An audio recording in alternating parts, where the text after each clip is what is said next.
नफ्स को पाक करना ही असल कामयाबी है। जब दिल से गरूर, हसद और दुनिया की मोहब्बत निकलती तो इंसान अल्लाह के करीब हो जाता है।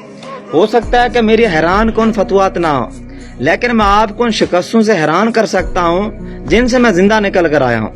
फकीर वो है जो अल्लाह के सिवा किसी चीज में भी राहत ना पाए। इश्क तो वो है जो आपको आपकी जात से ही आजाद कर दे, फिर आपको आपके रब से जोड़ दे। अल्लाह ताला की मर्जी ये है कि इसके बंदे दर्जात की तरफ मतवज्जो होने की बजाय कुर्ब इलाही की तरफ बढ़ें। जो लोग रजा और तस्लीम के खंजर से अपनी ख्वाहिशात नफ्स को कत्ल कर देते हैं, इन्हें गैब से हर एक लम्हा नई जिंदगी बख्शता है। अल्लाह ताला जब मदद करता है तो रास्ते नहीं बल्कि उस इंसान की कैनात ही बदल जाती है। बातिनी इल्म के लिए पहले अमल जरूरी है ताकि आपका बातिन गंदगी से पाक हो सके। अगर अहले बैत अलैहिस्सलाम को देखकर आपके खून को खींच ना पड़े तो आप समझें आप आशिक नहीं बल्कि आपसे बढ़कर कोई मुनाफिक नहीं हो सकता। फरमाया कि जिस सांस में बंदा खुदा से खुश हो जाए वो सांस बरसों की सोम सलाद से कहीं ज्यादा अफजल है। कौन कहता है कि अल्लाह पाक नजर नहीं आता? जब कोई नजर नहीं आता तो हर तरफ अल्लाह पाक ही नजर आता है। इश्क में शिकवा, कुफर और इल्तिजा हराम है। तोड़ दे कासा मुराद, इश्क गदागरी नहीं है। आशिकों की जो मौत है वही दरअसल हमेशा रहने वाली जिंदगी है। जिंदगी की हर ठोकर हमें यहाँ ये एहसास दिलाती है कि इस दुनिया में अल्लाह के सिवा हमारा कोई नहीं है।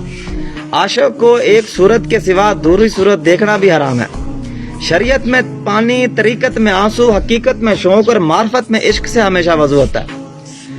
रहनुमा की मिसाल एक ऐसे तनावर दरख्त की मानद होती है जो खुद धूप में खड़ा रहता है मगर आने वालों को हमेशा साया देता है।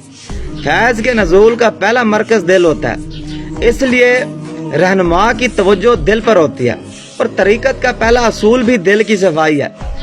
दिल को अल्लाह के इश्क से इतना आबाद कर लें कि आपके दिल में कोई और जात ना आबाद हो। दिल को काबू में रखना और इख्तियार होने पर नाजायज ख्वाहिशात को ही रोकना असल मर्दानगी है। रहनुमा वो है जो अपने अमल, इल्म और किरदार से मुरीदों को अल्लाह की मार्फत और कुर्ब की तरफ ले जाए। अल्लाह वाले अपनी जिंदगी के दुख, अपने रियासतों की गर्मी, अपने मजादात की सख्ती खुद बर्दाश्त करते हैं ताकि इनकी सोबत में आने वालों को हमेशा राहत नसीब हो। इश्क की मंजिल कोई और मकाम नहीं बल्कि रब की जात है। जो आदमी अपनी ख्वाहिशात नफ्स की राह बंद करता है वो आरिफ हक बन जाता है। दो आंखें हो और दीदार यार हो, वो भी मदीने वाला। बस यही तलब हो, सुबह शाम हो और बार बार हो। जब दिल फकीर पर उतर आए तो ये बादशाहों से भी उलझ पड़ता है। रक्स वहां जन्म लेता है जहाँ दिल पर मुर्शद की मोहब्बत उतरती है। परहेज गाड़ी का लिबास कैसे ओढ़ लो? वो अल्लाह पाक की जात तो इंसान को अंदर से भी जानती है। आप अल्लाह के वली को कभी नहीं ढूंढ सकते, लेकिन अगर आप सीधे रास्ते पर चलें और सच्ची तलब रखें तो अल्लाह के वली खुद आप तक पहुंच जाते हैं। हमने अल्लाह पाक, अगर आप अपने आप को अल्लाह पाक के कदमों में रख दें, अल्लाह पाक की जात के आगे खुद को झुका दें, तो आपको दुनिया की वो तमाम नेमतें हासिल हो जाती हैं जिसकी आप तलब करते हैं। हाथ बांधे खड़े हैं सब गुम ख्यालों में अपने अपने। इमाम मस्जिद से कोई पूछे कि नमाज किसको पढ़ा रहा है?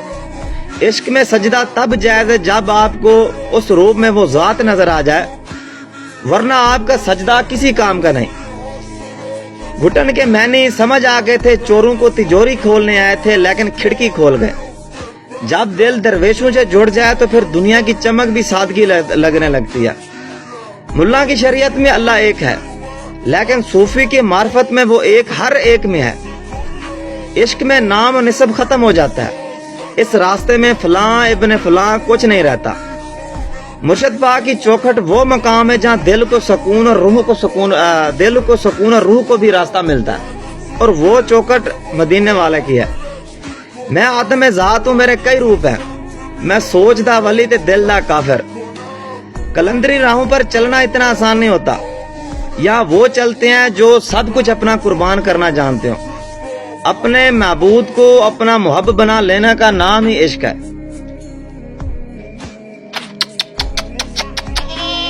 और या इधर आ